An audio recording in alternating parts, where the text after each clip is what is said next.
Next News Média événementiel.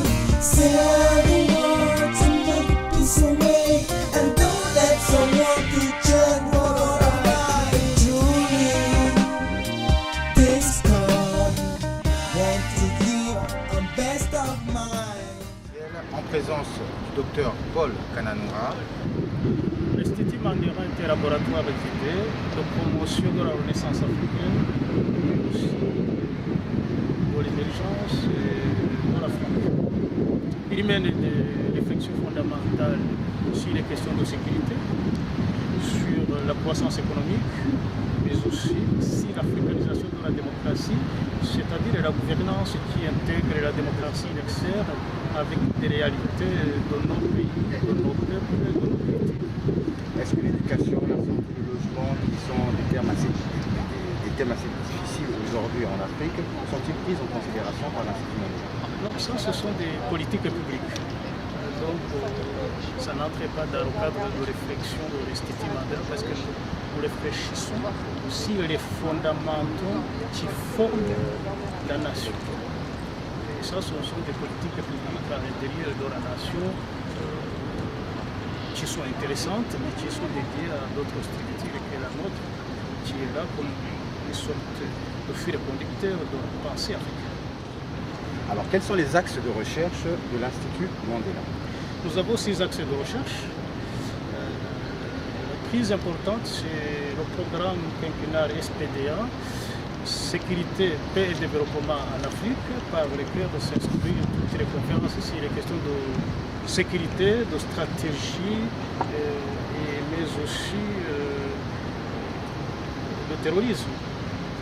Deuxième axe de recherche, c'est sur l'émergence africaine, par lequel vous avez vu les journées économiques africaines, les journées économiques et consulaires africaines à Bordeaux, qui a réuni une douzaine d'États africains. Il y a encore d'autres axes que l'Institut Mandela? D'autres axes, il y a l'africanisation de la démocratie, comme je l'ai dit à l'introduction, qui essaie de s'inspirer de la gouvernance universelle, mais aussi des réalités de chaque pays. Et c'est cela parce que la démocratie, même si on dit que c'est universel, mais nous avons nos cultures propres, à la fois nos rapports avec les chefs, que ce soit traditionnels, qui inspirent les pouvoirs africains, dont nous devons intégrer pour mieux gouverner nos sociétés, sans se souffrir uniquement au modèle occidental qui n'est pas tellement adapté à certaines réalités. Les axes de recherche, c'est sur les questions environnementales et aussi de promotion de protection plutôt de la nature. Et c'est ça, et en fait de compte, l'autre axe de recherche le plus important, c'est plutôt sur les questions géostratégiques et géopolitiques, notamment des matières premières, parce que nous avons les 10 premières matières stratégiques et nous devons penser à les protéger. Les protéger, c'est-à-dire, c'est une manière de, comment dirais-je, de se doter des capacités de réaction rapide et de ne pas être protégé par les autres.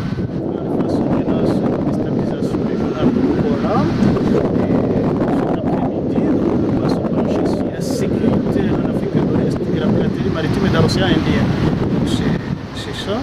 Et dans les jours à venir, on se penchera sur d'autres questions avec un objectif de peaufiner un indice de risque sécuritaire qui sera utilisé pour mesurer la capacité des pays face aux défis sécuritaires et du terrorisme. Le problème Boko Haram au Nigeria et dans la région.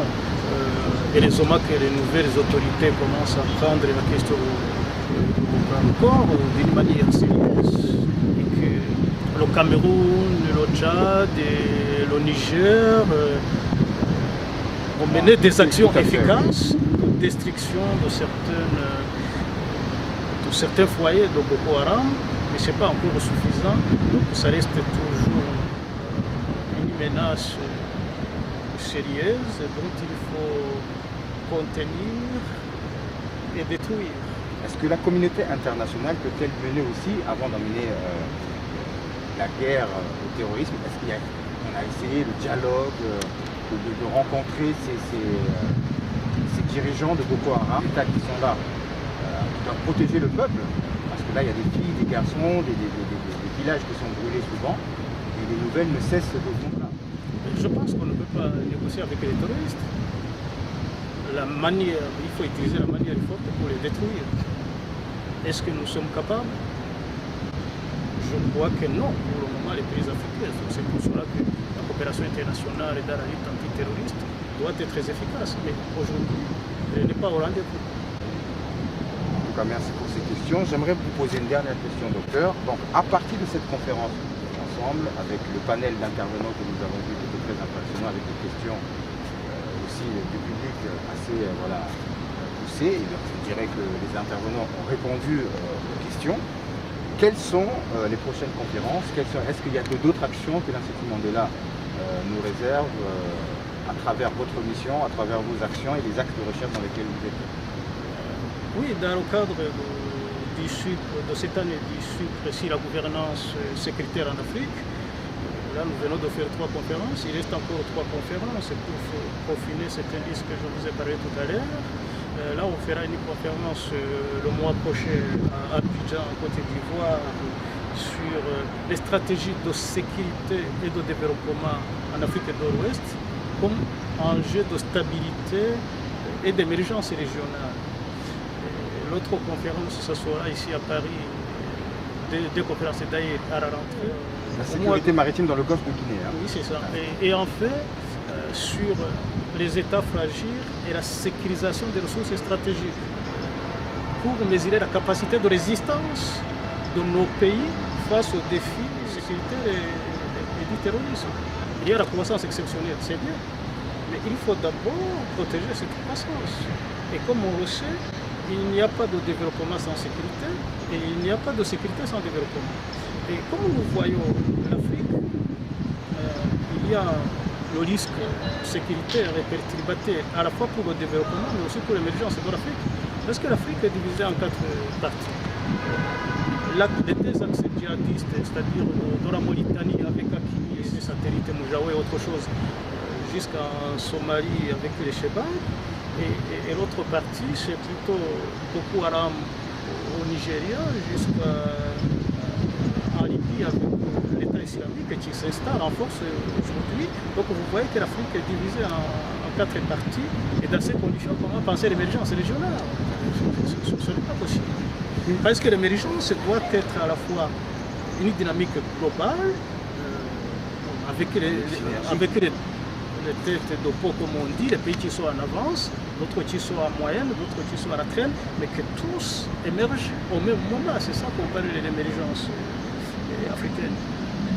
D'abord, pour avoir une émergence suffisante et dynamique, il faut régler ces questions de sécurité. J'ajoute que ces questions de sécurité, surtout de terrorisme, on voit que ce soit Boko Haram, que ce soit El Chebab, qui ne sont pas loin des Soudan du Sud, que ce soit les Moujaou et Akimi, ils sont dans des zones pétrolières, dans des zones stratégiques. Est-ce que ce sont ces ressources stratégiques qui produisent les appétits? Vous pouvez trouver ce GCAP sur la page de l'Institut Mandela. La page de l'Institut Mandela, mais aussi sur YouTube, parce que c'était diffusé en live d'une part, et d'autre part sur Twitter de l'Institut Mandela, où il y a aussi c'était diffusé en live. Mais aussi vous trouverez non seulement à la fois les interventions des représentants des États en direct, mais aussi les questions qui ont été posées dans le cadre de promotion des investissements et des potentialités des pays. Par l'Institut Mandela qui nous a reçus à l'Assemblée nationale avec un panel d'intervenants sur cette sécurité africaine. Comme vous l'avez bien entendu, il est question de protéger les nations, protéger les ressources des nations et protéger le peuple. Le peuple d'abord. Le peuple d'abord et protéger les ressources. Voilà, je me rectifie. autant pour moi. Merci En tout cas, beaucoup. aujourd'hui, Lynx News Média événementiel ne peut que remercier l'Institut Mandela.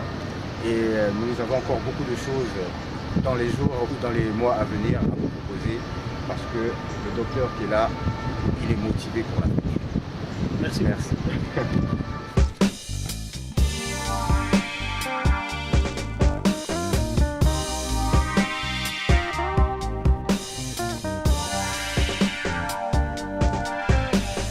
Leave your black man far away and give yourself a new walk away. Say the word to make peace away and don't let someone change what I want to. Leave your black man far away and give yourself a new walk away. Say the word to make peace away and don't let someone change what I want to.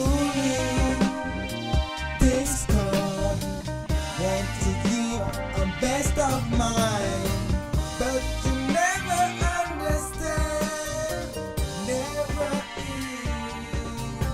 is awful, misunderstood.